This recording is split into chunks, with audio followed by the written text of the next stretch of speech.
Ini adalah soalan esei 1.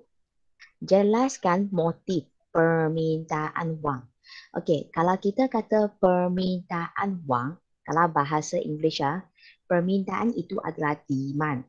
Wang itu adalah money.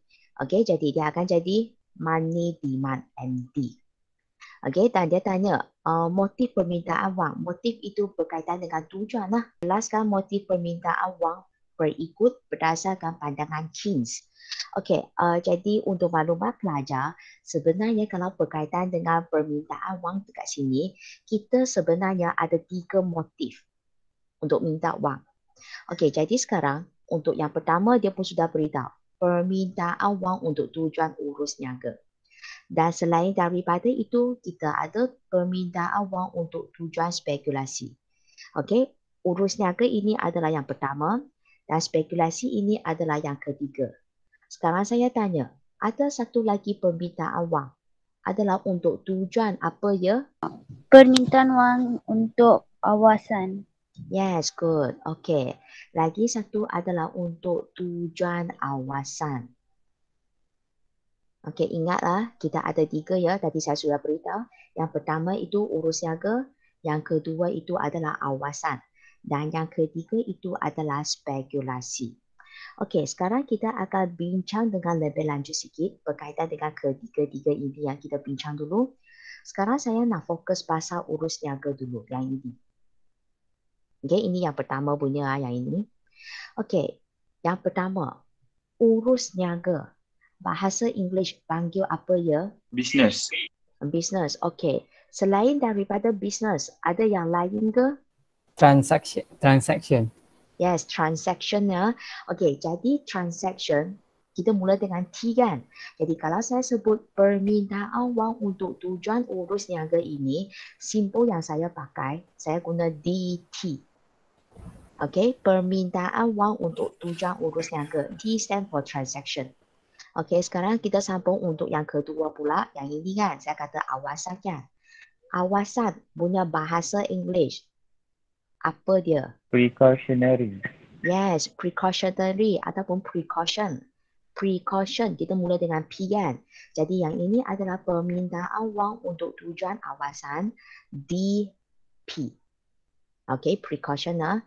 Dan yang ketiga ini kan saya kata ini adalah spekulasi. Spekulasi, bahasa English dia. Spekulatif. Okey, spekulatif. Okey. Jadi S kan?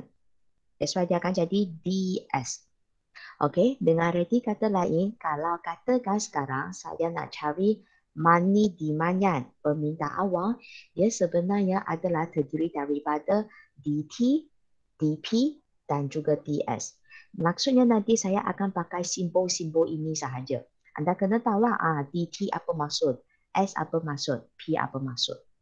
Okey, memandangkan soalan ini dia nak kita fokus permintaan wang untuk tujuan urus niaga kan.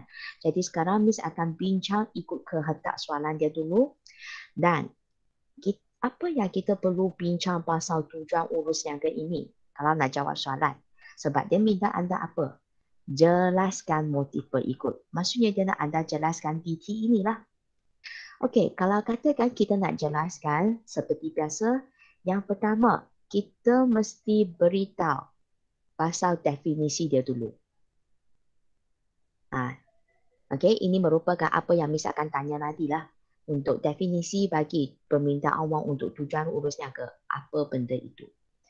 Okey, seterusnya, selepas kita bagi definisi, nanti kita akan sediakan rangka jawapan yang seterusnya. Ini kemudian sekarang saya nak fokus ini dulu. Satu Roman. Jadi, apakah definisi bagi permintaan wang untuk tujuan urus niaga? Okey, yang ini pasal DT ya. Jadi sekarang saya tanya definisi dia dulu. Apakah definisi dia ya? Niaga ialah untuk kegunaan perbelanjaan harian. Okey. Individu ke atas barang dan perkhidmatan dan perbelanjaan firma ke atas waktu-waktu pengeluaran. Okey. Kata kunci dekat sini, anda mesti sebut berkaitan dengan perbelanjaan harian.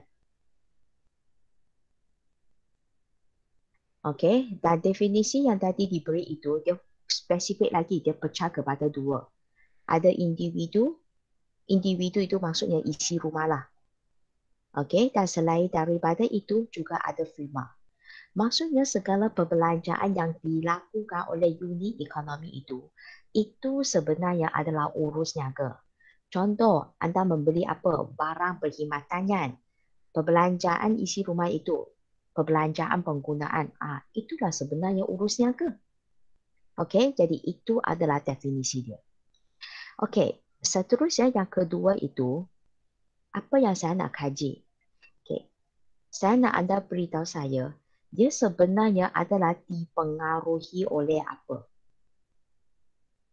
So, anda sekarang fikir secara logik. Anda sebagai seorang isi rumah, anda sebagai pengguna. Sekarang anda boleh buat perbelanjaan, anda boleh beli barang. Jadi, apakah punca utama ataupun faktor yang menyebabkan anda boleh membuat perbelanjaan? Tingkat pendapatan. Yes, good. Jadi yang kedua itu anda tulislah kuantiti wang yang diminta untuk tujuan urus niaga adalah dipengaruhi oleh tingkat pendapatan. Bermaksud, kalau pendapatan kamu meningkat, jadi permintaan wang untuk tujuan urus niaga macam mana? Kami kata dipengaruhi kan? Jadi huraian yang lanjut itu sebenarnya merupakan yang ketiga, huraian. Bermaksud huraian dekat sini, saya nak kaji hubungan antara, you kata pendapatan kan? Okey, saya nak kaji hubungan antara pendapatan dengan kuantiti wang yang diminta, DT kita. Permintaan wang untuk tujuan urus niaga macam mana? Let's say, yang ini naik, DT kita macam mana? Okey, jadi sekarang saya nak tanya. DT naik. DT naik, okey. Jadi, ayat kamu, anda sepatutnya tulis semakin tinggi. Okey, tingkat pendapatan. Jadi, kita pun huraikan semakin banyak. Sebab tadi dia kata naik kan? Semakin banyak wang yang akan diminta. Diminta untuk apa? Kita tengah bincang. Okey, diminta bagi tujuan urus niaga. Itulah cara kita nak huraikan. Jadi sekarang anda tengok semula ya. Okey, bagi soalan 1 Roman ini, kan markah dia 3 kan? So, bermaksud 1 point dekat sini, 1, 1, 1 markah. Okey, kita semak semula jawapan yang diberikan. Kata kunci kamu berkaitan dengan definisi, memang itu kegiatan urus niaga. Urus niaga itu berkaitan dengan apa? Perbelanjaan. Pastikan anda ada sebuah perbelanjaan, membeli barang ke, perkhidmatan ke. Kalau anda nak spesifik lagi, individu isi rumah, individu ke ataupun firma pun boleh. Dan yang kedua, pastikan dipengaruhi oleh tingkat pendapatan. Ini kena ada. Lepas tu, huraikan hubungan dia. Semakin tinggi tingkat pendapatan, semakin banyak wang yang diminta untuk tujuan urus niaga. Sebab kita tengah bincang DT.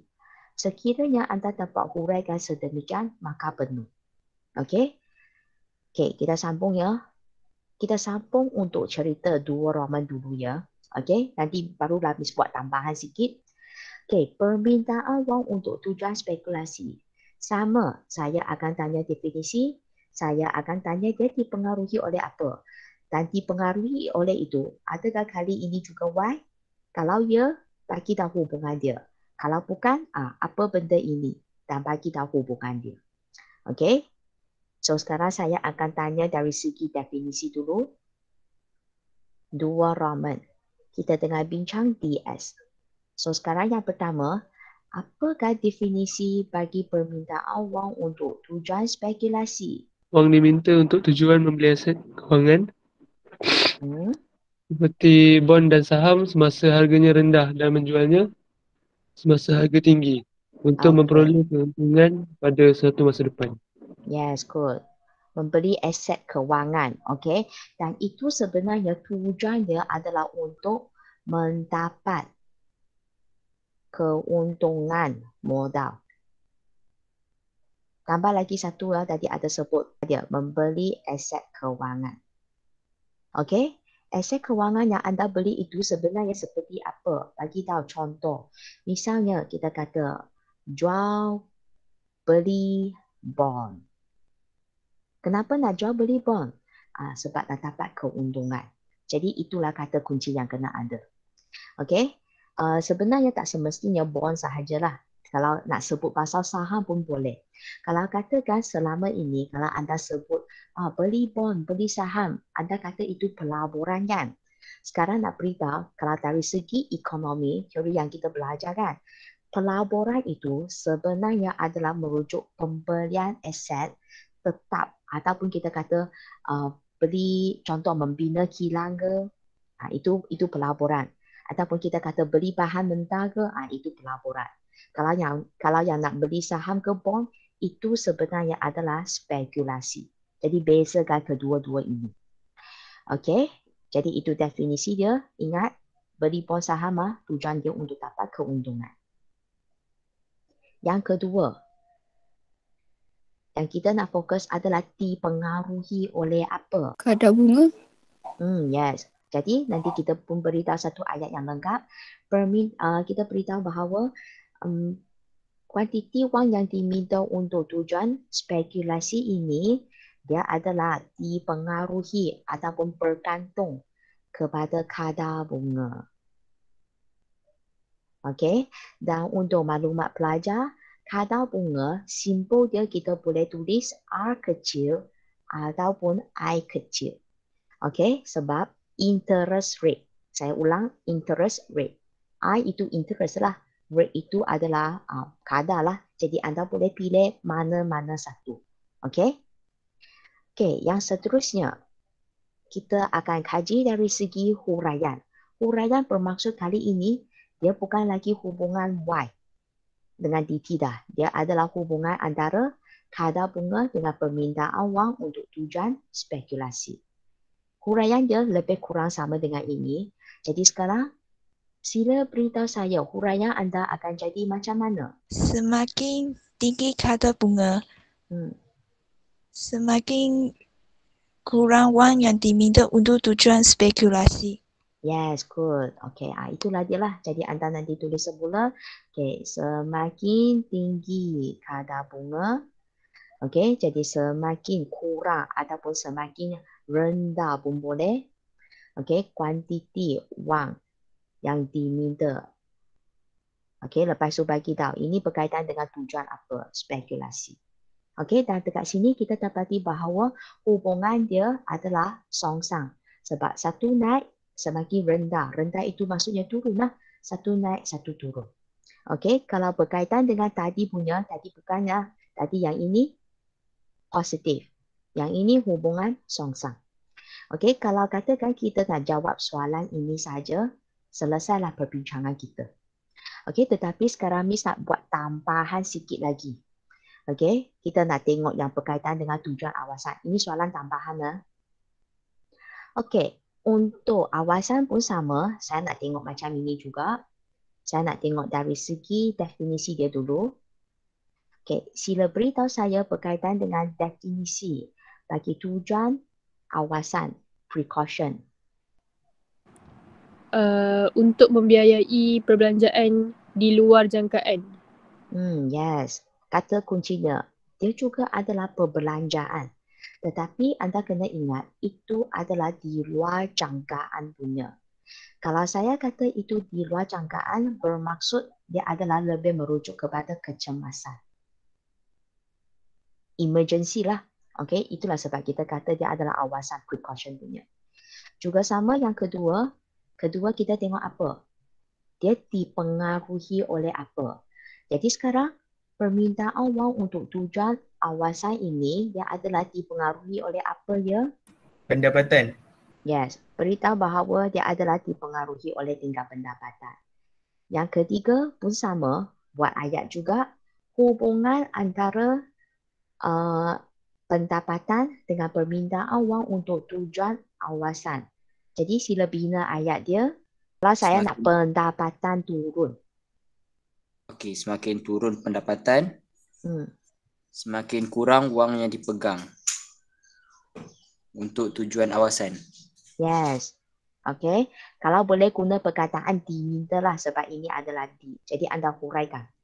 Jadi anda pun dapati bahawa kalau Y turun, kita dapati permintaan wang untuk tujuan awasan DP dia juga akan turun. Okey, sekarang perkara ini sebenarnya kita boleh kait dengan raja. Bermaksud ketiga-tiga motif ini kita boleh kait dengan raja punya. Contoh kita cuba tengok ada DT, DS, DP. Okey, saya buat sekaligus dekat sini ya. Okey, kita ada DT, kita ada DP dan kita juga ada DS. Okey, kalau katakan sekarang saya nak tengok dari segi raja.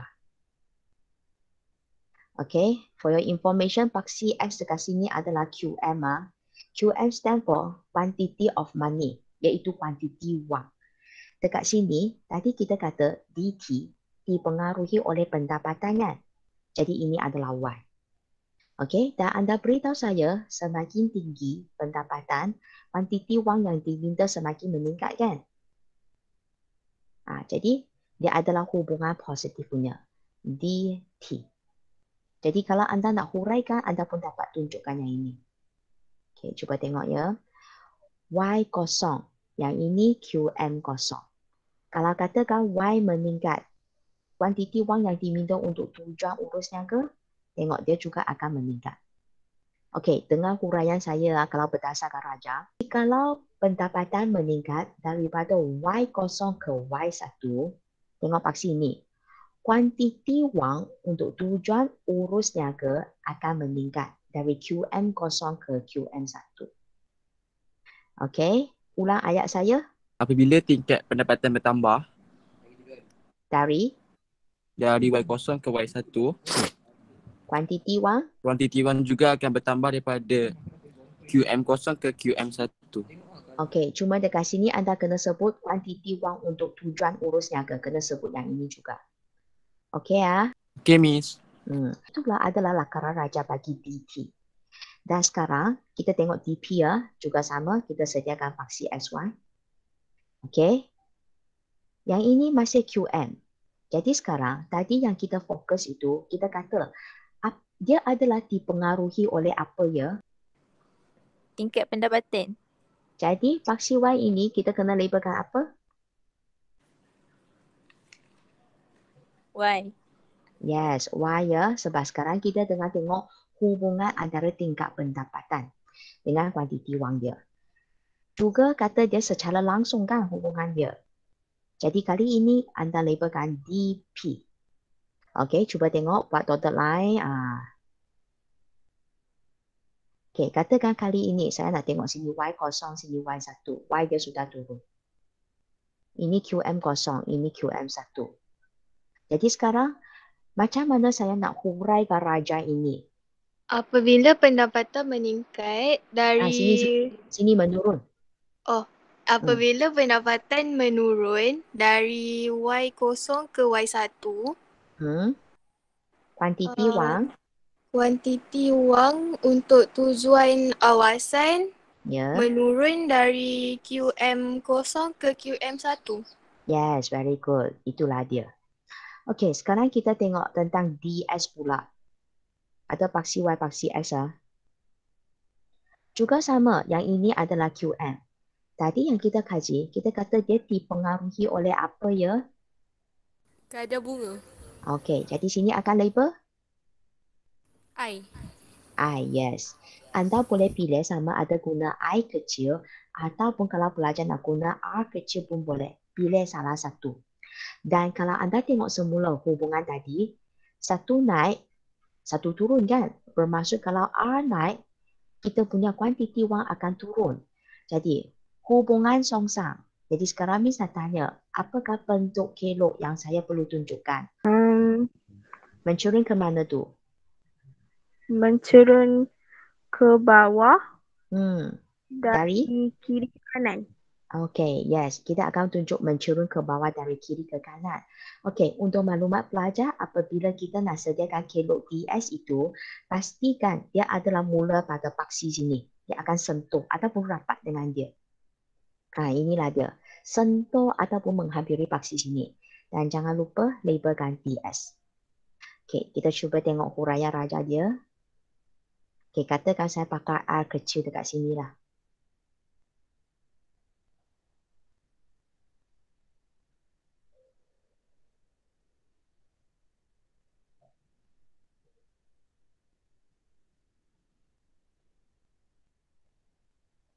Okey, jadi berdasarkan raja ini, sila huraikan raja dia. Apabila kadar bunga bertambah dari R0 ke R1, wang diminta, kuantiti wang akan berkurang. Kuantiti wang yang diminta untuk tujuan apa? Kuantiti wang yang diminta untuk tujuan spekulasi akan berkurang dari QM0 ke QM1. Yes, good. Itulah dia. Thank you. Okey, jadi ingatlah sebab sekarang kita tengah huraikan raja, jadi anda nampak raja paksi X dia semua adalah QM kan? QM itu merujuk kuantiti wang. Kuantiti wang apa? Kuantiti wang yang diminta. Kenapa diminta? Sebab sekarang ini adalah demand. Jadi kuantiti wang yang diminta lah. Cuba spesifik untuk tujuan apa ni. Okey, jadi sekarang ada tambahan ya. Sekarang kita tengok DT ini adalah dipengaruhi oleh Y kan. Jadi soalan saya, memandangkan dia dipengaruhi oleh tingkat pendapatan, adakah dia akan dipengaruhi oleh tingkat kadar bunga? Tak ada.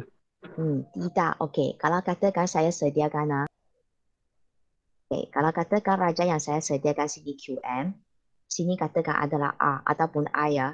Dan sekarang katakan saya nak sediakan untuk DT. Tadi sudah diberitahu bahawa dia dipengaruhi oleh tingkat pendapatan kan. Dia tidak dipengaruhi oleh kadar bunga.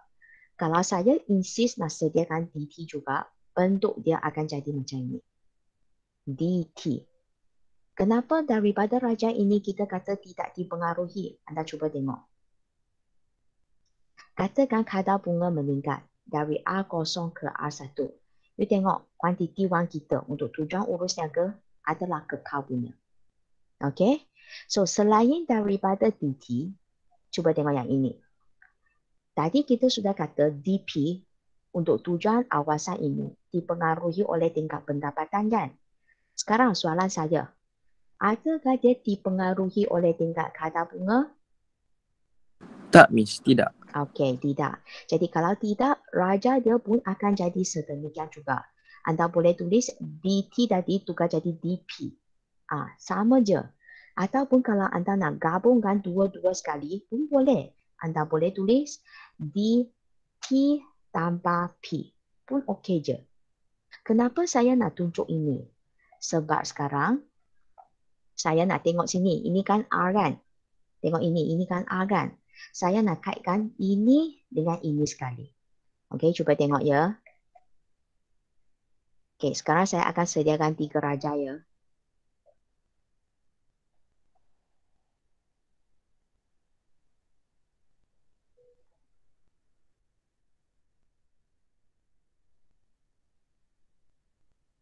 Okey, cuba tengok. Kenapa saya nak buat 3 raja? Tengok semula yang tadi punya, yang asal dia. Kan tadi saya kata, permintaan wang yang ini, money demand, MD. Sebenarnya ada 3 ini kan? Ada DT, DS, DP. Bermaksud kalau katakan saya nak sediakan raja untuk money demand, money demand MD ya, dia sebenarnya ada DT, ada DP dan juga ada DS. Kenapa saya kena buat pada selari, pada baris yang sama? Sebab paksi Y dekat sini, semua dia adalah kadar bunga. R ataupun I kecil. Yang ini QN. Kan tadi kita sudah tengok DT dan DP ini, kita kata dia dipengaruhi oleh tingkat pendapatan kan? Dia tidak dipengaruhi oleh kadar bunga. Jadi sekarang anda cuba tengok, raja saya dekat sini, paksi dia. So itulah sebab kalau saya nak sediakan raja untuk permintaan wang untuk tujuan urus niaga dan juga awasan ini, dia akan jadi sedemikian. Okey, jadi sekarang misalkan sediakan raja ini ya. Saya buat kat sini. Okey, dan ini adalah permintaan wang untuk tujuan urus niaga dan untuk tujuan awasan. Saya grupkan sekali sebab dia sama je. Okey, dan selain daripada itu, sekarang saya akan masukkan DS. Sebab anda nampak DS, bentuk kelok dia kan macam ini kan. Okey, jadi saya pindah ke sini dan pastikan dia adalah sentuh ataupun menghampiri pada paksi Y, iaitu pada paksi kadar bunga ini. Ini adalah DS. Okey, memandangkan tadi kita kata money demand terdiri daripada DT, DP, DS. So bermaksud sekarang saya akan gabungkan kelok ini dengan ini dan sediakan pada sini. Okey, cuba tengok dekat sini kan dia ada gap dia kan. Cuba tengok gap dia. Ada gap yang macam ini kan. So that's why I punya money demand. Sekarang saya nak sediakan ini untuk money demand. Saya mesti ada gap ini juga. Kenapa? Sebab ini adalah DT tanpa P. Dia akan mula daripada sini. Dan money demand yang saya sediakan nanti itu, bentuk dia sebenarnya bersama dengan DS sahaja. Dia akan jadi macam ini. Dan ini saya akan label MD.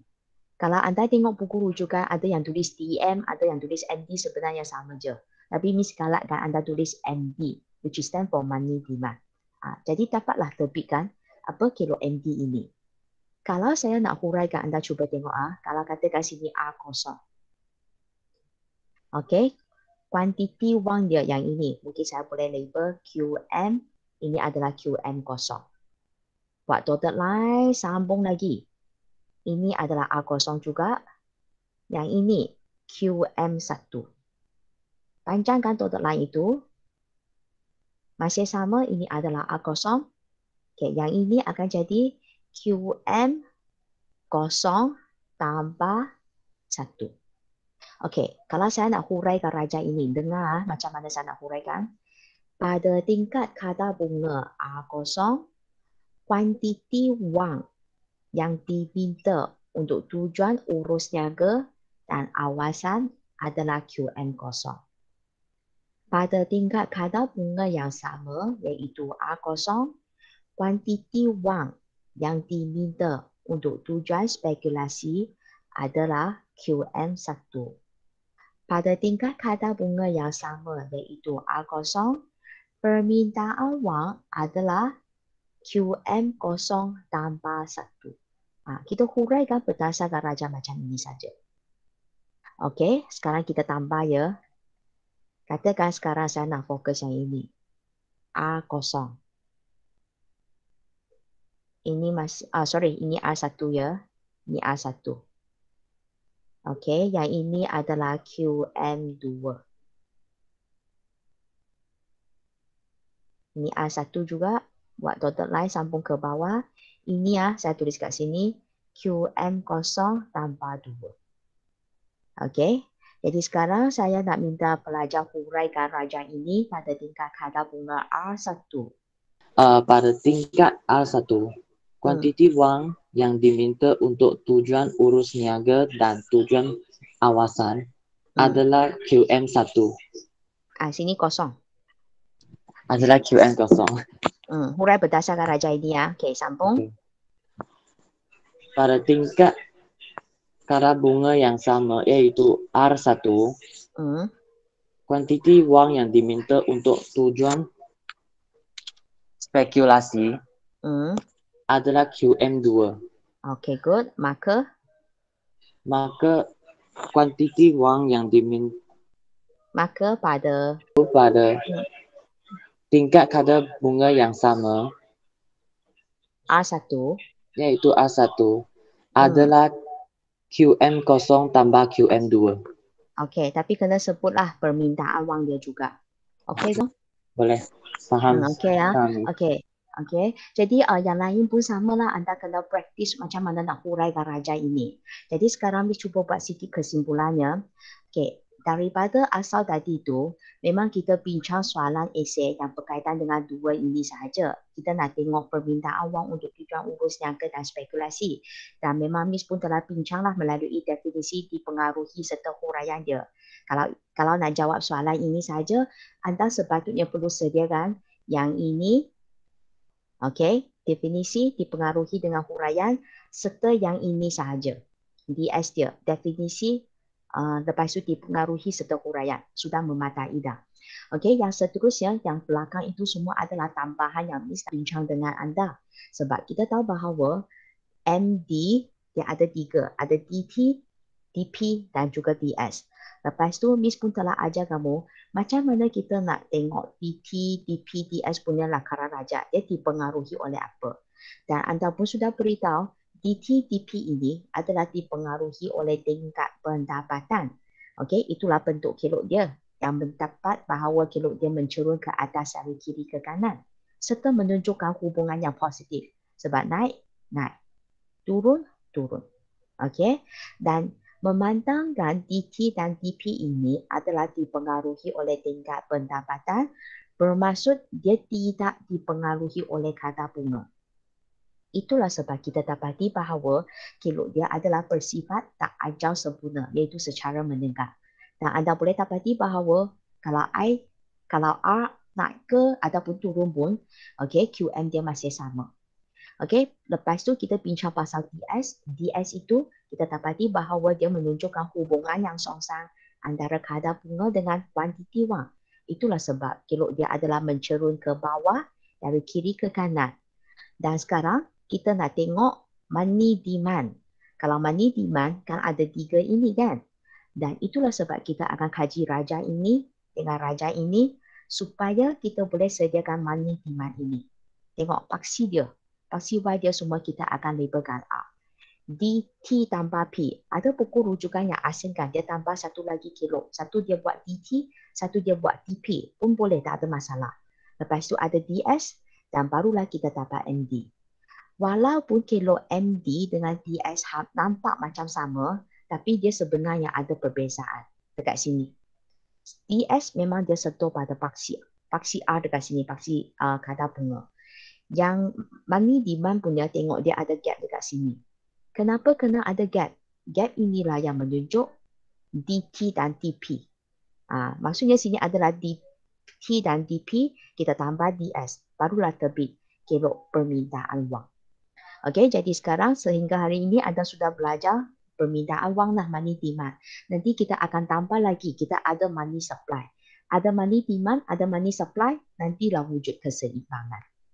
Okey, jadi itu adalah keseluruhan apa yang kita telah belajar lah. Jadi selesailah perbincangan kita berkaitan dengan soalan esei 1 ini dan juga yang berkaitan dengan permintaan wang ya. Okey.